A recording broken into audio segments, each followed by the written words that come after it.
We all grew up alongside Harry Potter, but what if Harry Potter is more than just the magical fairy tale we see on the surface? It has been common speculation that several aspects of the Harry Potter series by J.K. Rowling have been inspired by true events that happened around our world. In the next 5 minutes or so, I'll explain a number of these correlations, along with several other common speculations about the series. It is not hard to see the clear similarities between Lord Voldemort and Adolf Hitler. An article on Manchester.edu expands further on this. The goal of these leaders was to eliminate races that they felt were inferior. For the Nazi Party, this goal was to eliminate the Jews, and Voldemort planned to eliminate Muggles and Half-Bloods. It has been speculated that much like Voldemort is half-blood, Hitler was half-Jewish. The Ministry of Magic also gives a new way of looking at government and can be compared in particular to the US government. The US government is globally fighting terrorism, which in this wizarding world would be the dark arts. Both parties have been involved in scandals, cover-ups, and questionable actions, yet both hold on to power without much change. Terrorism is also prevalent throughout this series. The Death Eaters' actions of destroying bridges, murdering the innocent, and forcing children to kill their elders is very similar to the acts of terrorism that took place on and around 9/11. On top of that, the way Cornelius Fudge acts in face of these events reflects the way George Bush reacted. The social response to these events is very similar as well. Like many Americans who went out and bought security systems and guns, the wizarding world went out and bought shield cloaks from Fred and George Weasley's joke shop. Like families of soldiers stationed in Iraq, we see Ron listening to reports day by day, making sure he doesn't hear names of those closest to him. The Order of the Phoenix book brings up several issues related to education, and specifically the No Child Left Behind Act. As explained by an article on the OdysseyStoryline.com, the OWL examinations are the one-size-fits-all type of testing that are made easier to improve test scores rather than through education. The students at Hogwarts are given the beginner's textbook with the single goal of passing their exams, rather than learning how to protect themselves from the real world. The Death Eaters can also be compared to yet another dark time in United States history, the Ku Klux Klan.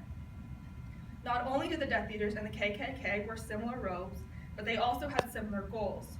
The KKK terrorized African Americans whom they saw as below them, and the Death Eaters terrorized Muggles and Half-Bloods. An aspect that was included in the Goblet of Fire, although excluded from the movies, was the House Elf Liberation Front. This included Hermione fighting for House Elf freedom, as their conditions are very similar to those of slavery.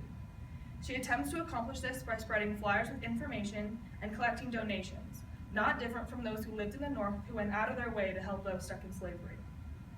Looking away from the correlations between this wizarding world and our universe is that studies have been done looking at the psychological connections of the four houses of Hogwarts. Researchers looked at the big 5 traits, along with traits like need for belonging, need for cognition, and the dark triad, in an attempt to find out why the houses are set up like they are. This study, of course, found a very strong correlation between the Slytherin house and those with the dark triad traits. The dark triad traits include narcissism and psychopathy.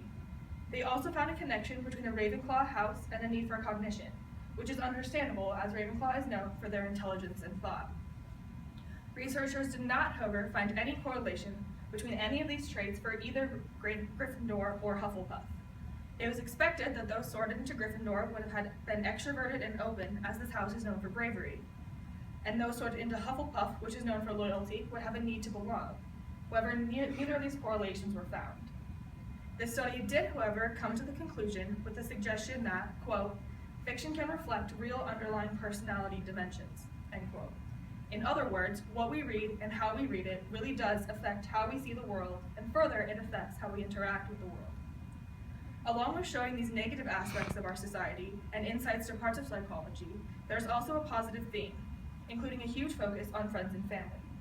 Although Harry grows up in a less than average household, when he goes to Hogwarts, he finds a family of his own. With friends by his side, he is able to face everything that comes his way.